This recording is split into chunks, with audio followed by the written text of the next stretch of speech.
आज के लेक्चर में हम इलेक्ट्रोलाइसिस ऑफ कॉपर सल्फेट देखेंगे। पहले by using inert electrode then by using copper electrodes. तो स्टार्ट करते हैं electrolysis of copper sulphate by using inert electrodes. Inert electrodes जो हैं वो या तो ग्रेफाइट के बने होंगे या प्लेटिनियम के बने होंगे। तो हम एक बीकर ले लेंगे, उसके अंदर हम कॉपर सल्फेट का सॉल्यूशन डाल देंगे। राइट, अब ये जो कॉपर सल्फेट है यहाँ पर मैंने कंसनट्रेटेड लिखा है, तो बोथ हों, कंसनट्रेटेड हों या डाइल्यूट हों, इलेक्ट्रोलाइसिस पे कोई इफेक्ट खास नहीं पड़ेगा। रिएक्शन एट कैथोड और रिएक्शन एट एनोड सेम ही रहेंगे।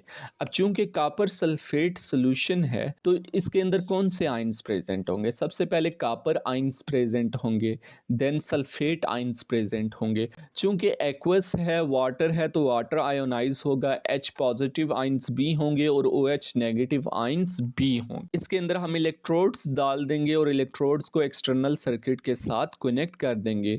ग्रे वाला हमारे पास पॉजिटिव टर्मिनल है और ग्रीन वाला नेगेटिव टर्मिनल है। ये जो इलेक्ट्रोड्स हैं चूंकि ये इनर्ट हैं तो ये प्लैटिनियम के बने होंगे। ये ग्रे वाला जो इलेक्ट्रोड है ये पॉजिटिवली चार्ज्ड है तो ये नेगेटिव आयंस को यानी कि सल्फेट और OH आयंस को अपनी तरफ अट्रैक्ट करेगा। चूंकि ग्रे वाला जो है एनाइंस को अट्रैक्ट कर रहा है अपनी तरफ तो ये एनोड है। तो हम ये लिख सकते हैं कि सल्फेट आयन और OH आयन जो है वो एनोड की तरफ मूव ऑन करेंगे। आल्सो हमने एक टर्म नैनो पढ़ी थी, N for negative, AN for anode, O for oxidation. Negative ions anode की तरफ मूव ऑन करेंगे और एनोड पे क्या होगी? ऑक्सीडेशन होगी। अब ये जो ग्रीन वाला इलेक्ट्रोड है ये नेगेटिवली चार्ज्ड है तो ये पॉजिटिव चार्ज्ड आयन यानी कि कॉपर आयन और हाइड्रोजन आयन को अपनी तरफ अट्रैक्ट करेगा। चूंकि ग्रीन वाला कैटाइंस को अपनी तरफ अट्रैक्ट कर रहा है तो ये क्या है? कैथोड। तो हम ये लिख सकते हैं कि कॉपर आयंस और हाइड्रोजन आयन कैथोड की तरफ मूव ऑन कर रहे हैं। आल्सो हमने एक टर्म रेड कैट पढ़ी थी, red for reduction, cat for cathode. Cathode कैथोड पे क्या होगी? रिडक्शन होगी। अब ये जो ग्रे वाला एनोड है इस पे क्या हो रही है? ऑक्सीडेशन। और ऑक्सीडेशन हमें पता है लॉस ऑफ इलेक्ट्रॉन है, यानी कि एनोड पे इलेक्ट्रॉन लूज होंगे और ये इलेक्ट्रॉन एनोड से मूव ऑन करेंगे, एक्सटर्नल सर्किट से होते हुए कैथोड पर पहुंचेंगे। तो इलेक्ट्रॉन की मूवमेंट क्या है? Anode to cathode. तो हम यहाँ पर ड्रॉ कर सकते हैं इलेक्ट्रॉन एनोड से कैथोड मूव ऑन कर रहे हैं। अब हम देखते हैं एनोड पे रिएक्शन क्या है। तो हमें पता है ऑक्सीडेशन होती है एनोड पे, और हमने रूल नंबर 1 पढ़ा था इलेक्ट्रोलिसिस का कि हमेशा OH ऑक्सीडाइज होगा एनोड पे। एक्सेप्शन ये थी कि अगर कंसंट्रेटेड हेलाइड है तो हेलाइड आयन ऑक्सीडाइज होगा। चूंकि यहाँ पर हेलाइड आयन है नहीं तो OH ऑक्सीडाइज होगा। तो हम इसकी इक्वेशन लिख सकते हैं 4OH negative O2 plus 2H2O plus 4 electron. अब देखिए यहाँ पर ऑक्सीजन प्रोड्यूस हो रही है और ऑक्सीजन कलरलेस है तो हम एक ये ऑब्जर्वेशन लिख सकते हैं कि bubbles of colourless gas produce at anode. अब हम देखते हैं रिएक्शन एट कैथोड। कैथोड पे हमें पता है रिडक्शन होगी। आल्सो हमने रूल नंबर 2 पढ़ा था कि हमेशा कैथोड पे लेस रिएक्टिव कैटाइन रिड्यूस होगा। और हमने ये भी देखा था कि जो कॉपर है, सिल्वर, आयरन और प्लैटिनियम आयंस जो हैं ये लेस रिएक्टिव है। अगर ये मौजूद होंगे तो ये रिड्यूस होंगे, हाइड्रोजन रिड्यूस नहीं होगा।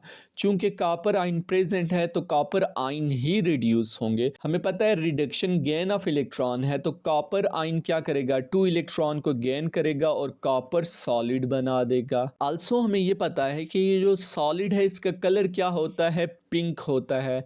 तो हम ये लिख सकते हैं कि कैथोड पे पिंक सॉलिड डिपॉजिट होगा। चूंकि कैथोड पे रिएक्शन हो रहा है तो ये पिंक सॉलिड यानी कि कॉपर जो है कैथोड पे डिपॉजिट होगा। अब अगर आप रिएक्शन एट एनोड देखेंगे तो कितने इलेक्ट्रॉन लूज हो रहे हैं? 4, यानी कि ये 4 इलेक्ट्रॉन एनोड से होते हुए एक्सटर्नल सर्किट से कैथोड पे पहुंचेंगे और कैथोड पे 4 इलेक्ट्रॉन ही यूज होने चाहिए, यानी कि लॉस ऑफ इलेक्ट्रॉन इक्वल होना चाहिए गेन ऑफ इलेक्ट्रॉन के। लेकिन कैथोड पे तो 2 इलेक्ट्रॉन यूटिलाइज हो रहे हैं तो हम क्या करेंगे? इसको 2 से मल्टीप्लाई कर देंगे ताकि 4 ही यूटिलाइज हो।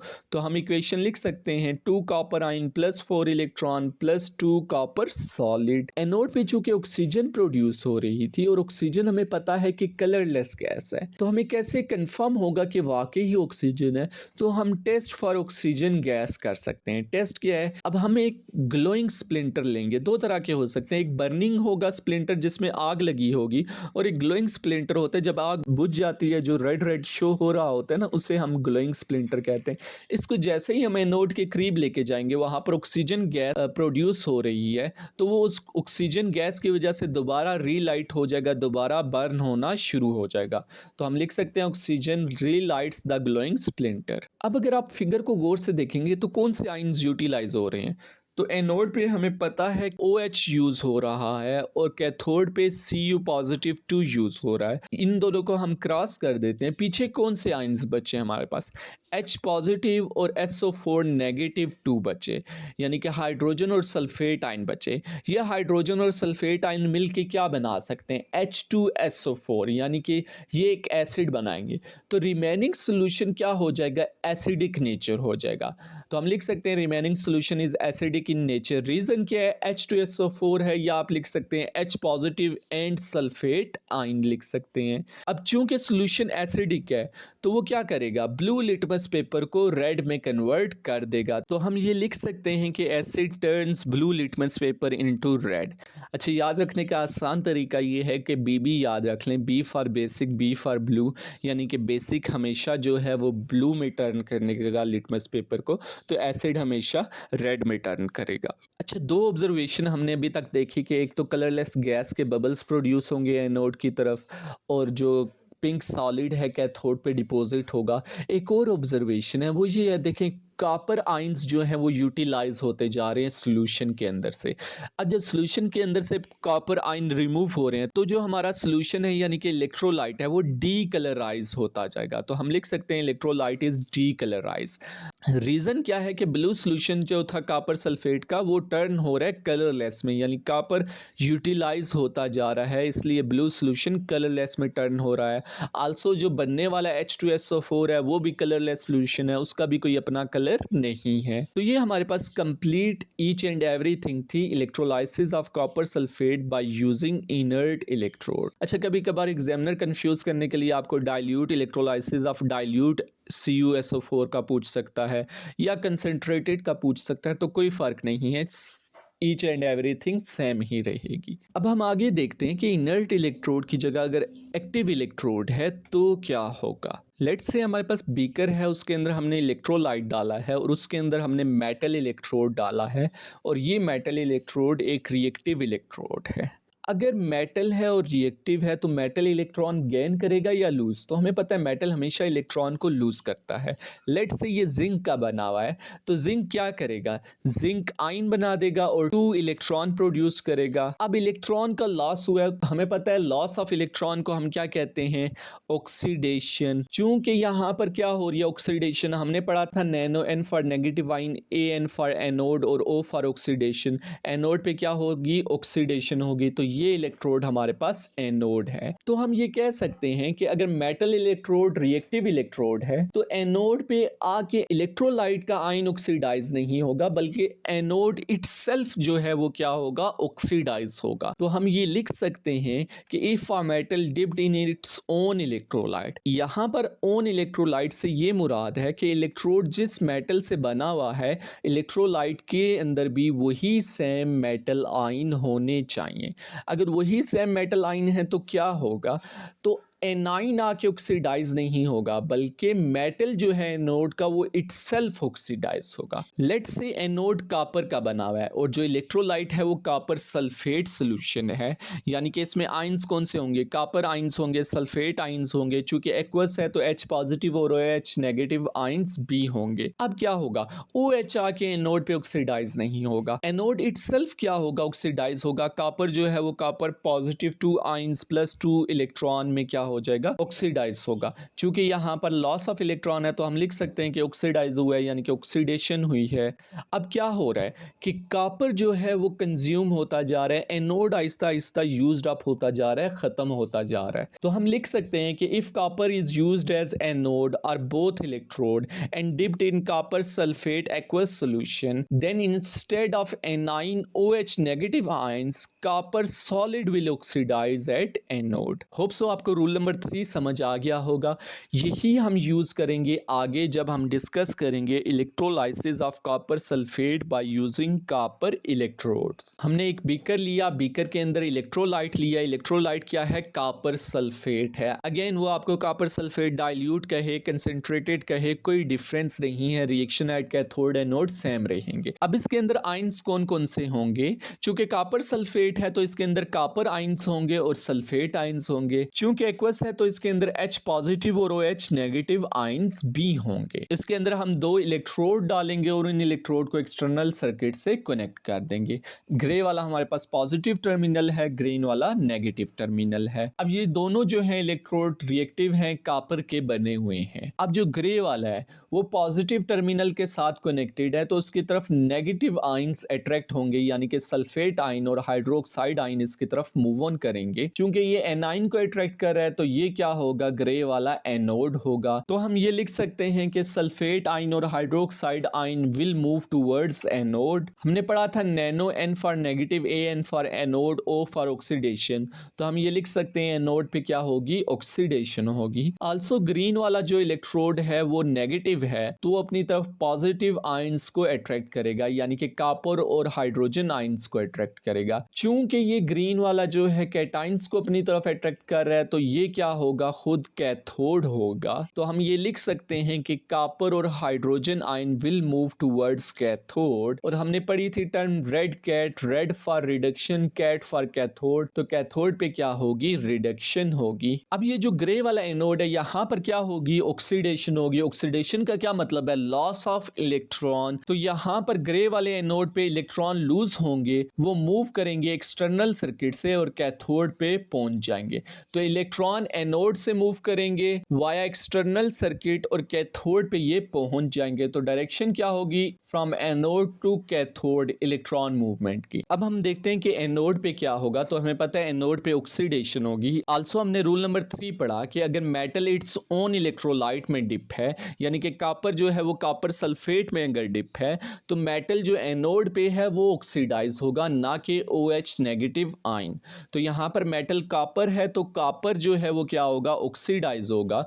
तो copper solid, copper positive 2 ions plus 2 electron बना देगा। आल्सो रिएक्शन एट कैथोड को अगर हम देखें तो हमें पता है कैथोड पे क्या होगी? रिडक्शन होगी। और हमने रूल नंबर 2 पढ़ा था कि हमेशा लेस रिएक्टिव केटाइन जो है वो कैथोड पे रिड्यूस होंगे।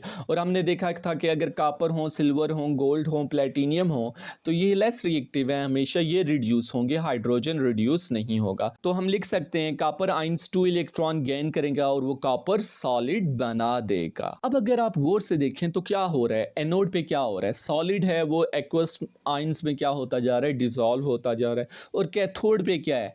एक्वस आइंस जो है वो सॉलिड बना रहे हैं। अब अगर आप फिगर को गौर से देखें तो एग्जैक्टली यही हो रहा है। एनोड पे सॉलिड डिसॉल्व हो रहा है और इलेक्ट्रॉन मूव कर रहे हैं एक्सटर्नल सर्किट से कैथोड पे। कैथोड पे आइन जो है कॉपर आइन वो इलेक्ट्रॉन को यूज कर रहे हैं और सॉलिड बनाकर डिपॉजिट हो रहे हैं। तो अब हम ये लिख सकते हैं कि एनोड का मास डिक्रीज हो रहा है। क्यों? क्योंकि कॉपर आइंस बन रहे हैं, सॉलिड डिसॉल्व होता जा रहा है। और हम ये लिख सकते हैं कि जो कैथोड का मास है वो क्या होता जा रहा है? इंक्रीज होता जा रहा है। एनोड का मास डिक्रीज होता जाएगा, कैथोड का मास इंक्रीज होता जाएगा। अब अगर आप रिएक्शंस पे फोकस करेंगे तो इन एक्चुअल हुआ क्या? हुआ ये कि एनोड जो था वो कन्वर्ट हुआ, कॉपर से कॉपर आइंस में कन्वर्ट हुआ और यही कॉपर आइंस कैथोड ने यूज किए। एनोड पे कॉपर आइंस बने, कैथोड ने कॉपर आइंस वही यूज कर लिए। क्या जो कॉपर सल्फेट इलेक्ट्रोलाइट था उसके आइंस यूज हुए? नहीं, उसके आइंस सेम ही रहे। एनोड पे बने कॉपर आइन, कैथोड ने वो एनोड वाले आइन को यूज कर लिया, इलेक्ट्रोलाइट के कॉपर आइन सेम रहे। तो हम ये लिख सकते हैं no effect on concentration of solution और इलेक्ट्रोलाइट और the colour of electrolyte remain unchanged, क्योंकि उसके आइंस पे कोई इफेक्ट नहीं हुआ। और इसकी रीजन भी हम लिख सकते हैं moles of copper ions move into electrolyte at anode is equal two moles of copper ions move out of electrolyte at cathode. अब हम कुछ ग्राफ करते हैं, इसमें से अक्सर एग्जामिनर जो है वो ग्राफ क्वेश्चंस भी अक्सर दे देता है। तो सबसे पहले हमने एक्स एक्सिस पे लिया टाइम और वाई एक्सिस पे मास ऑफ एनोड लिया। अब देखें एनोड का मास क्या हुआ? क्या पहले उसका कुछ मास था? बिल्कुल था तो हम जीरो से स्टार्ट नहीं करेंगे ग्राफ को। क्या उसका मैथ डिक्रीज हुआ विद रिस्पेक्ट टू टाइम, तो डिक्रीज हुआ तो हम इसके डिक्रीज कर्व बना देंगे। आल्सो एक और ग्राफ हम देखते हैं, अगेन एक्स एक्सिस पे टाइम लिया है हमने, वाई एक्सिस पे मैथ ऑफ कैथोड लिया। क्या रिएक्शन स्टार्ट होने से पहले कैथोड का मैथ था कुछ, बिल्कुल था, तो हम ये जीरो से स्टार्ट नहीं करेंगे। क्या ड्यूरिंग रिएक्शन उसका मैथ इंक्रीज होता रहा, तो हमने देखा उसका मैथ इंक्रीज होता रहा, तो हम इसकी इंक्रीज कर्व बना देंगे और जीरो से स्टार्ट नहीं करेंगे। आल्सो एक और देखते हैं ग्राफ हम, यहाँ पर एक्स एक्सिस में टाइम है और वाई एक्सिस में change in mass of cathode है। क्या जब रिएक्शन स्टार्ट हुआ वो जो फ्यू नैनो सेकेंड्स थे उसमें फौरन कैथोड का मैस चेंज हुआ, तो नहीं चेंज हुआ। इलेक्ट्रॉन ने क्या करना था, एनोड से कैथोड में मूव ऑन करना था, उसके बाद जो है आयंस डिपॉजिट वहाँ पर होने चाहिए थे।